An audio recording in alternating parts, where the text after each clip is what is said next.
ka ba ng maganda at murang microphone para sa iyong live streaming? Especially kung gusto mong gumawa ng sarili mong podcast o talk show, syempre maganda dapat yung microphone mo dyan para talagang mukha kang professional.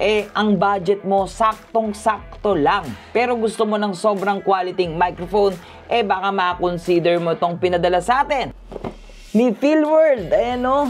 This is the Feelworld PM1 microphone. Yan, ang laki niya, di ba? At itsura pa lang niya para siyang sobrang mamahali. This is the budget microphone lamang. Pero syempre, bago natin umpisahan ang lahat ng yan, kung kayo'y bago dito sa ating channel at gusto nyo pa makita ng mga malulupet na unboxing, PC build, and tech review, don't forget to like, share, and comment, subscribe at yung malita bell para lagi kang updated sa ating mga ginagawang video. So tara! Umpisa na natin. So pagdating sa usapang live streaming, essential talaga ang microphone. Isang microphone sa magdadala sa'yo sa napakalupit na high quality live streaming. Siyempre, diyan ka maririnig ng iyong mga audience, kaya dapat maganda ang iyong microphone. Pero ang tanong, alam naman natin na ang mga microphone na sobrang mga magaganda, sobrang mamahal din. Pero ito na nga, isa-isa ko nang nire-review sa inyo ang mga budget microphone na pwedeng sumabay sa mga sobrang mahal na mga microphone. At ito, excited akong reviewin itong bagong ito. At mamaya, i-compare natin yan, syempre sa legendary microphone na sobrang sumikat, the Fifine AM8. Okay, compare natin siya mamaya kung ano yung pinagkaiba nila. Kasi halos same price lang sila ha. Pero ngayon, syempre, isa pa sa magdadala sa'yo sa malupet na high quality live streaming is yung magandang streaming layout. Yung mga alerts at ang pinakamalupit dito, it's high quality at no copyright. Okay, saktong-sakto ka dahil this video ay sponsor ni Onda TV. Sobrang dami mong pwedeng pagpilian dito na themes na pwedeng bumagay sa iyong live streaming layout. Nandito na lahat. Example, the webcam overlay with the labels, green screen webcam with the labels, at mga animated talking banner, animated overlays, at mga scene transition na pwedeng mag-improve para sa iyong live streaming. Meron na ring starting banner, pause banner, at ending banner. Kung gusto mo ng mga gaming profile, gaming background, gaming cover photo, gaming panels, lahat ay nandito sa Onda TV. Gusto mo rin ng mga emojis or mga subscription stickers, meron din dito sa Onda TV. So napakadali lang pumunta dyan guys. You can see the link on the description box, www.onda.gg/boss_Lucio. At syempre, once na may bilhin kayo dyan, 50% off yan. Gamitin nyo lang ang coupon code na Lucio. Gumanda lang yung streaming layout, nakamura ka pa. So, Feelworld PM1 microphone. Magkano nga ba ito, guys? Siyempre, sasabihin ko na kagad sa inyo, nagre-range lang ito ng $59.99. So, sabihin na natin mga 3,000 pesos. Depende na lang, guys, sa palitan ng dollars. Kung 55, di 32. Kung 56, bahala na kayo mag-add. Basta $59.99 siya. At, guys, like what I said, etong AM8 or the Fifine AM8 is the same price, the $59.99 din. So, re-reviewin natin mamaya. Ko-compare natin sila. So, ngayon, excited na akong buksan. Feelworld. Tell your story with clean audio. Wow, nakakatakot naman yan. Podcast, dynamic, microphone. Podcast, recording, streaming, gaming, USB-C, RGB, 1 key mute, knob control. Sa packaging, nagustuhan ko. Siyempre, mic yan. Unang bubungot sa dyan is foam. Ayan na. Okay. Ano itong una? This is the USB Type-C to USB Type-A. Ayan. Tapos USB-C na dito sa kabila. Wow. Good job dito, Feelworld. Kasi hindi naman lahat ng mga PC or mga smartphone merong connector ng USB Type-C kaagad. So, nandito rin yung kanyang boom arm. Kulay white. Wow, white na white. Diba? Ang ganda ng pagka-white niya. Nice. And yung kanyang clip dito. Wow, white na white din. Ang ganda ng pagka-white, guys. Oh. Sobrang pagka-white niya. Kumikislap na yung ating microphone. Ay, yung ating ilaw. At syempre, yung microphone natin. Ooh. Ooh. Ooh. Huh? Joke lang. The branding is here. Feelworld. Feelworld din. Wow. Ganda ng pagka-white niya, guys. Para sa mga gustong malinis. Bukod doon, wala nang laman yung box. Tabi na natin. Guys, bumibili ba kayo ng mga mamahaling mga sapatos? Or kahit di mga mamahalin, yung mga Jordan or yung mga Nike na Air Force One? Basta yung mga original. Amoyin nyo guys yung sapatos na yun. Yung bago ha. Yung bago. Sige! Tapos ito. Ay no. Amoy urig. Legit check urig. Oh, urig. Amoy factory. Ganda ng pagkaputi. Ay, I love it. Alam nyo naman guys, pagdating sa white. Ay nako. Gumagano'n-ganon yung mata ko. Ay, ganda. Hindi ko kita nyo naman, mouse ko puti, keyboard ko puti, stream deck ko puti, PC ko puti, lahat puti. So by the way guys, itong pinadala sa atin ni Feelword, ito yung mic with the boom arm stand. So ngayon, ito kung gusto nyo ng ganito, ang presyo nito is $79.99 US dollars. Kung gusto nyo naman ng mic with the desktop bracket or yung parang ganito, guys, yung steel base, meron naman silang $69.99 US dollars. Pero kung gusto niyo yung microphone lang talaga, guys, okay, ito mismo, and the USB Type-C lang, ito lang, at meron na kayong mga bracket or boom arm, guys, ito yung nagkakalaga ng $59.99 US dollars. So, puntahan na natin kagad yung kanyang build and quality. Yung amoy niya, grabe. Sobrang high-end nung amoy. Ang bango. Alam mo yung mamahaling mga gamit, ganung amoy. Tapos yung kanyang paint dito na white, halatang hindi pinilit na white, halatang naka-powder coat siya, kaya sobrang quality nung pagka-white niya. So pagdating naman sa kanyang pop shield or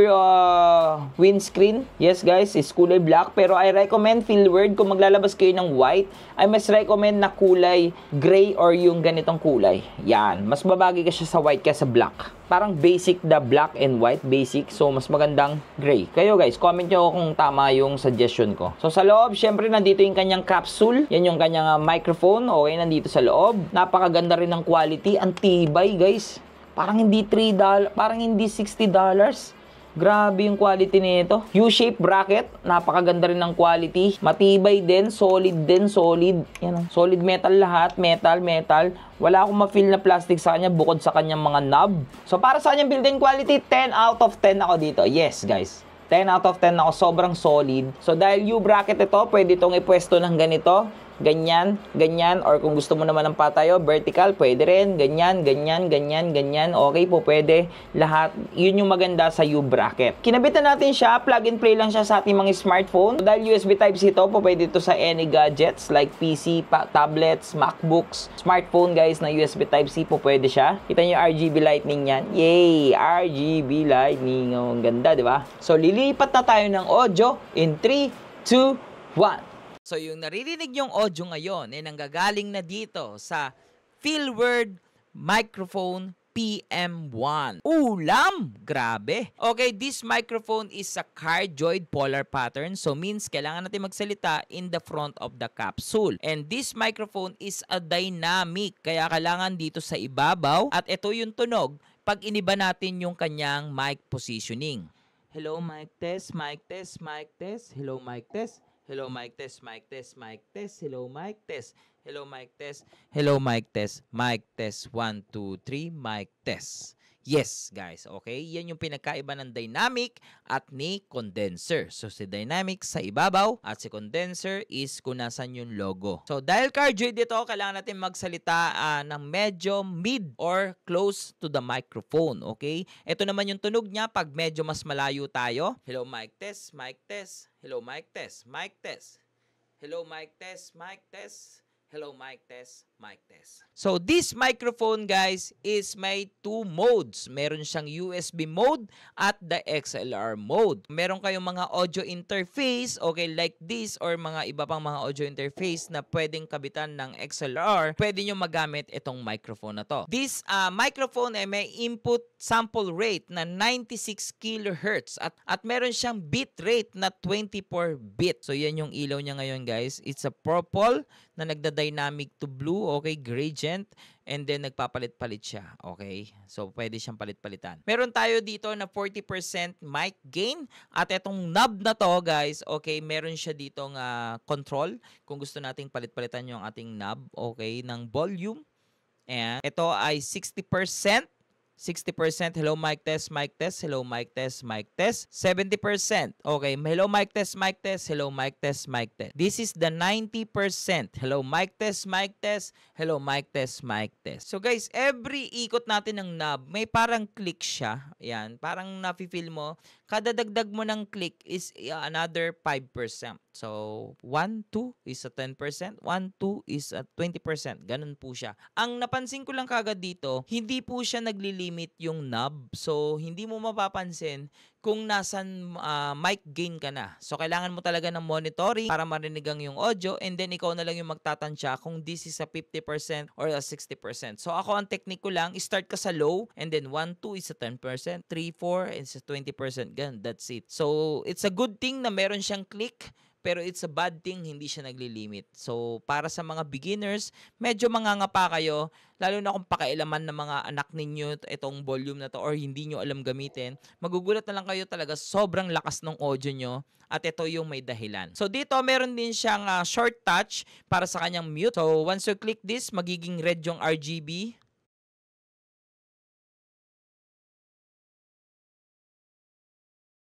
Yan, okay. And then, pwede nyo rin po siyang itouch ulit para sa kanyang monitoring. Kung gusto mo ilipat, tapos dito din sa kabila. Yan. So, two-touch mode siya.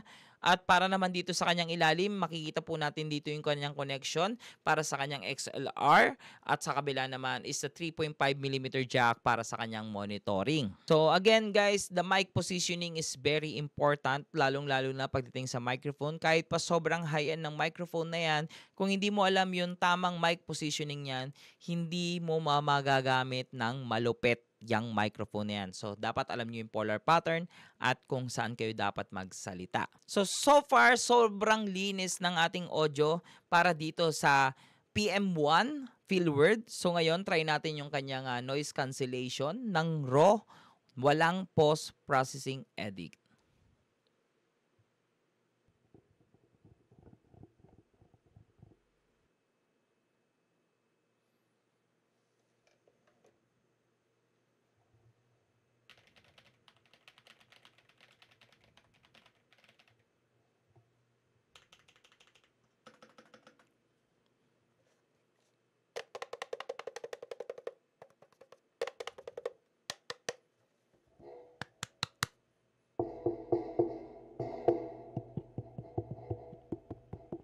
So far, guys, medyo malakas yung kanyang pick up. Malakas kasi po dahil ito ay 24-bit at 96 kHz. So, medyo malakas talaga. Kaya kailangan mo ng magandang boom arm. Ako, hindi talaga ako fan ng mga may spring. Yan o, marinig yung spring. Ayan, marinig nyo yan. Tapos yung mga kalabog. So guys, wala po siyang noise cancellation na kasama. Hindi kagaya ng mga ibang microphone, meron silang mga pinipindot na button at meron na silang noise cancellation built-in. But this, wala. Pero guys, kung gagamit kayo ng XLR, kagaya po ng mga ganito guys, okay, the audio interface, the Scarlett or this M Audio na budget guys, meron nito mga preamp na medyo malilesen yung mga ganyan. At mas lilinis yung boses natin. So mamaya magsasample tayo. So ngayon, yung narinig yung audio, medyo may filters na tayong gamit dito or meron na tayong processing edit na ginawa. Kung mas malinis, mas maganda. Kaya kung gagawa kayo ng podcast, pagdating sa editing, kayang-kayang ayusin ito at mas lilinis pa. Ang tindi nito. Ang tindi ng microphone na to. So these OBS filters lang. So pinatay ko ulit yung OBS filters. Grabe, ang linis pa rin Ang linis pa rin. This is a 45% mic gain lang. Wow. So ngayon, lilipat tayo ng audio. Dito naman sa kanyang kakompetensya. This is the AM8 Fifine at ang connection natin dito is a USB. Okay, USB Type-C. So, magko-comparison tayo. So, yung naririnig yung audio ngayon, nanggagaling na dito sa Fifine AM8. Okay, this AM8 is a 16-bit. Okay, and then 48 kHz. Sobrang layo nung bit niya dito sa Fieldword PM1. This is the 96 kHz and the 24-bit, but this AM8 guys is 16-bit and then 48 kHz lang. And same sila ng connection, USB connection yung ginagamit natin dito. At ang ating mic gain dito is almost 50, is total around 48. Ayan, i-45 lang natin, 45 mic gain. So, hello mic test, hello mic test, this is Boss Lucio. And as you can see, we have a same range distance dito ng ating microphone. Kayo na mga kalusyuper ko ang makinig kung ano ang pinagkaiba nilang dalawa. Pero grabe, no? Halos hindi mo maramdaman yung difference nilang dalawa. Parehas sila ng presyo, around $59.99 lang. Pero grabe yung boses natin, no? Parang hindi natin maramdaman yung pinagkaiba nila. So ngayon, mga kapatid natin, nakakonect na tayo dito sa ating audio interface. At yung narinig yung audio again, guys, this is the PM1 Fieldword na nakakonect sa audio interface natin. At guys, ito yung magiging downside pag gumamit kayo ng audio interface. Okay? Hindi na po gagana yung RGB lighting at yung mga tap to mute natin dito, and then guys yung mic volume natin or yung mic gain. Hindi na po gagana yan. Lahat po ng function is nasa inyo ng audio interface. And then guys, yung ating audio interface ngayon is naka-on yung phantom power, at guys meron tayong additional na 10 decibel. So yung naririnig yung audio ngayon guys is nanggagaling na dito sa M-Audio natin, at meron tayong crystal preamp na gamit dahil M-Audio ito. So again guys, it depends on the audio interface na gamit ninyo. So iba-ibang audio interface, iba-iba yung mga preamps na meron sila. So same here guys, ang gamit naman natin, this is the AM8, the Fifine AM8. Same thing. Okay, dahil naka-audio interface na tayo, the XLR cable. The microphone, guys, hindi na po gagana yung mga RGB or yung mga button dito, guys. Tap to mute, lahat po, hindi na po gagana. And medyo mahina talaga sila. And this is the downside ng isang dynamic microphone. So dito, napansin ko na kaagad yung pinagkaiba ni AM8 at ni Fieldword PM1 dito sa XLR connection natin. Kanina sa USB-C, hindi ko makita yung pinagkaiba nila. Actually, hindi ko marinig yung pinagkaiba. Medyo dikit lang. Pero dito sa XLR connection, medyo lumayo na sila, guys. So si 16-bit, medyo dito na natin narinig yung pinagkaiba. So pakinggan nyo mabuti. Ito po, PM1 Fieldword na meron pong 24-bit sample rate or the bit depth. Okay? Ito po yung bit rate niya. Pakinggan nyo mabuti. Same settings lang po ito. Hello mic test, hello mic test, check check mic test. Hello mic test, hello mic test, hello mic test, check check mic test. Hello mic test, hello mic test, check check mic test, hello mic test. This is Boss Lucio. 'Di ba guys? Parang maririnig niyo na yung pinagkaiba nila. And now, we use the PM1 na naman. So sobrang linis nung ating audio para sa akin Guys, ako dumidepende lang ako sa naririnig ko. Pero kayo guys, naririnig nyo rin naman siya. Para sa akin, mas malinis itong PM1. So dito sa XLR connection, medyo nakita ko na yung pinagkaiba nila. Lalo na kung gagamit kayo ng Focusrite. Syempre maganda rin po yung Focusrite. Sobrang linis po nun. Medyo may pinagkaiba sila dito sa XLR connection. Pero kanina sa USB connection, halos wala. Siguro sasabihin natin mga 1 or 5% lang yung pinagkaiba nila. Pero guys, kanina ko pa napapansin na medyo mas malayo talaga yung audio ng PM1. Onti lang. Pero ngayon, dito sa XLR, lumayo po talaga yung audio para sa akin. Sobrang layo. Ang linis ng audio ko, and dahil ito po sa 24-bit and the 48 kHz na hindi natin napansin yung pinagkaiba nila sa USB connection, it's again, depend po yan sa ginagamit nating software. So, ganito yan. Bigyan ko kayo ng senaryo. Isang mabilis na senaryo lang. Halimbawa, sa PC ko, gamit ko tong microphone na to at ginaya mo yung settings ko. Lahat-lahat and everything. And then, nung kinabit mo siya sa iyong PC, same settings ginamit mo, pero hindi po ganyan yung naging output. Yung pinagmumulan kasi ng USB is syempre kung saan po siya nakakonect. Okay? Kung saan po siya nakakonect. Kung nangyari dito guys sa PC ko, itong PC ko, meron siyang built-in preamps din. May mga motherboards na may mga preamps. May mga phone na may preamps din, guys, okay? Iba-ibang mga preamps, nag-iiba po yung boses natin, okay? Kahit same pa settings, same ang microphone, nag-iiba po yan. Pero guys, dito, we use a same audio interface, and now, we see or we hear the difference these two microphone. Nakita na natin yung difference nila. Sobrang lumayo po talaga yung kanilang audio. So ngayon guys, okay, mga nagustuhan ko sa PM1, syempre the kulay, sobrang solid ng kulay nila. The body quality guys, full metal. Ang hindi ko lang nagustuhan dito is yung kanyang windscreen. Okay, the windscreen guys, especially mapatid, kung pupunta natin sa AM8, sobrang kapal nung kanyang windscreen. So, ito guys, yung windscreen niya, kakaiba talaga siya. Para siyang suede. At kung tututok mo siya sa ilaw, halos wala kang makitang ilaw guys sa loob. So, ibig sabihin, sobrang solid nung ginamit na windscreen sa kanya. Pero but this PM1, Yes, mabango siya, sabi ko nga sa inyo. Matigas naman siya, hindi naman siya malambot. Pero guys, kung titignan mo yung butas niya sa liwanag, marami kang makikitang liwanag guys. At isa yan sa pinaka nakikita ko, ayan, kung bakit sumasabog guys. Ayan nyo, pakinggan nyo mabuti pag walang windscreen or pop shield. Bag, bag, boom, boom, sumasabog, di ba? Pero pag may ganito guys, boom, boom, pam, pam, di ba medyo buo. Yun yung purpose ng mga pops windshield guys.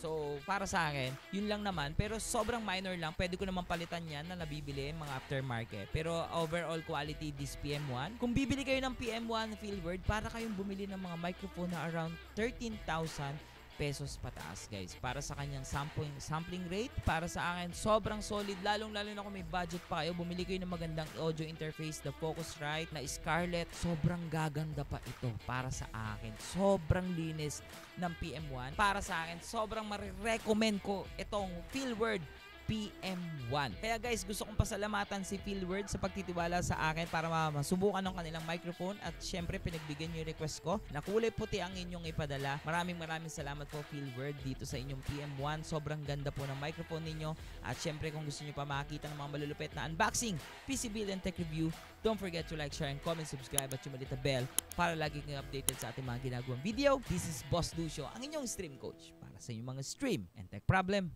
Happy streaming!